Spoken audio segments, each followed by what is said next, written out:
যুব দলের মিছিল শুরু হয়, শেষ দেখা যায় না। আমরা দীর্ঘ 17 বছর লড়াই করেছি, সংগ্রাম করেছি, শেষ পর্যন্ত 5ই আগস্ট বিদায় নিতে সক্ষম হয়েছে। 5ই আগস্টের পর নতুন বাংলাদেশ গড়ার জন্য বাংলাদেশ বীর নির্মাণে তারেক রহমান এবং খালেদা জিয়ার নেতৃত্বে গোটা দেশ, সকল রাজনৈতিক দল এবং আমরা বিএনপি মাঠে ময়দানে এক এবং ঐক্যবদ্ধ রয়েছে ইনশাআল্লাহ। অত্যন্ত দুঃখের বিষয়, গতকালকে গোপালগঞ্জে যে ন্যাক্কারজনক ঘটনা ঘটেছে, এই ফ্যাসিস্টরা কিভাবে ঢাল নিয়ে, অস্ত্র নিয়ে সাধারণ মানুষের উপর ঝাঁপিয়ে পড়তে পারে, গতকালকে আমরা তার বিমর্ষ চিত্র দেখেছি। আমি প্রশাসনকে, সরকারের প্রতি উদাত্ত আহ্বান জানাই, অবিলম্বে গোপালগঞ্জে অপকর্মের সঙ্গে যে সকল সন্ত্রাসী জড়িত ছিল, অবিলম্বে তাদেরকে গ্রেপ্তার করার মধ্য দিয়ে একটি শান্তিপূর্ণ পরিস্থিতি ফিরিয়ে আনতে হবে। পাশাপাশি সকল রাজনৈতিক দলের প্রতি উদাত্ত আহ্বান, আমরা যেহেতু দায়িত্বশীল দল, আমরা আমাদের অভিজ্ঞতার আলোকে এই পরামর্শ দিতে চাই, বিগত আন্দোলন সংগ্রামে আমরা ফ্যাসিস্টের বিরুদ্ধে এক হয়ে লড়েছি।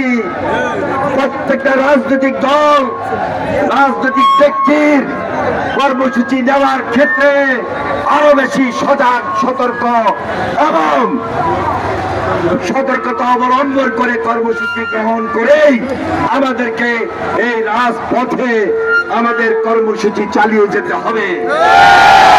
প্রত্যেকটা রাজনৈতিক দল এবং রাজনৈতিক ব্যক্তির দায়িত্ব হলো আমার ভাষা কি, আমার বক্তব্য কি, আমার কথা কি, কোন কথা কোন ক্ষেত্রে বাস্তবসম্মত, সেই কথাগুলো বলে আমি আমার রাজনীতিটা জনগণের জন্য করছি কিনা। কিন্তু আমরা লক্ষ্য করছি 5 তারিখের পর কিছু কিছু রাজনৈতিক দল এবং রাজনৈতিক ব্যক্তির বক্তব্যে আমাদের মনে কষ্ট হয়, আমাদের আবেগে আঘাত করে। যেই তারেক রহমান সকল জাতিকে, সকল রাজনৈতিক দলকে নেতৃত্ব দিয়েছেন বাংলাদেশ বিনির্মাণের জন্য, সকল রাজনৈতিক দলকে ঐক্যবদ্ধ করে আগামী দিনে বাংলাদেশকে নির্মাণ করার জন্য দেশে একটা শান্তিপূর্ণ নির্বাচনের পরিবেশ তৈরি করার মধ্য দিয়ে গণতান্ত্রিক ব্যবস্থাকে জোরদার করবেন, সেখানে আমরা লক্ষ্য করছি তারেক রহমানকে নিয়ে যে আপত্তিকর, অরুচিকর স্লোগান দিয়েছে, আমরা তাদের কাছে আশা করি নাই। বাংলাদেশের রাজনীতিতে 5 তারিখের পর স্বাভাবিক কারণেই একটা গুণগত পরিবর্তন মানুষ আশা করে, প্রত্যাশা করে।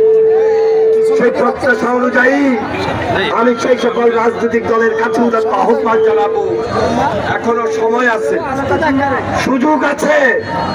ফ্যাসিস্টের বিরুদ্ধে যেভাবে ঐক্যবদ্ধ ছিলাম, আগামী তো আমাদেরকে ঐক্যবদ্ধ থেকে এই বাংলাদেশকে সেই জায়গায় দিয়ে যেতে হবে যেখানে গণতন্ত্র, যেখানে বাংলাদেশের মানুষ একটা স্বাভাবিক পরিবেশ পায়, স্বাভাবিকভাবে রাজনীতি করতে পারে এবং এই দেশে হাসিনার বিচার, সংস্কার এবং নির্বাচন করার মধ্য দিয়ে মানুষের মুখে হাসি ফোটাতে পারে। আমরা বিএনপি দেশনেত্রী বেগম খালেদা জিয়ার নেতৃত্বে সেই আন্দোলন শিখেছি, সেই রাজনীতি শিখেছি। আমার নেতৃত্বে আগামী দিনে আমরা সেই রাজনীতি করে মানুষের পাশে থাকবো, মানুষের পাশে দাঁড়াবো। আজকে এখানে যারা উপস্থিত হয়ে